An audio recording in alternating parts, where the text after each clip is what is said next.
Johnny, come on, it's time to leave the park. Johnny just ran away. Gracie, it's time to go home. Ice cream's all done. Grace just had a meltdown and dropped to the floor. My name is Jenna Mazzillo and I'm a board-certified behavior analyst, teacher, and mom of 2 girls. And today I'm going to give you some proactive strategies that you can utilize when you need to interrupt your child from a fun activity so we're not stuck chasing our kids or left picking them up off the floor. First things first, if your child has challenging behavior when they're leaving a fun activity and they've been playing with toys, don't make them clean them up right now. All we're going to be doing is focusing on a smooth transition, and over time we can throw in the demand to clean up. But if you're interrupting your child from a highly preferred activity to go to a less preferred activity and throwing in a demand to clean, that is a recipe for disaster. Gracie, we're gonna go get dressed now. We're gonna have pizza and fries. Okay, step.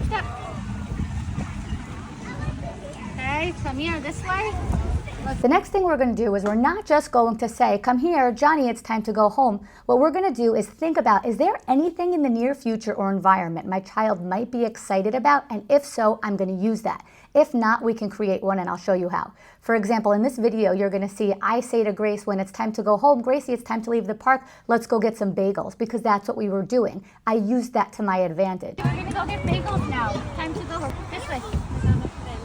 You can use anything for this. You can get very creative. In this video, you're going to see that I interrupt Grace from her ice cream because it's time to go home, and I do that with a promise reinforcer in that she can hold my keys. I never let her hold my keys. I never let her hold my credit cards, but I didn't have anything in that moment to interrupt her from ice cream that was just as good as it, but my keys were very valuable to her because she always wanted them and I never gave her them. So I said, Grace, it's time to go home. You can hold my keys. Gracie, ice cream's all done. You can have keys.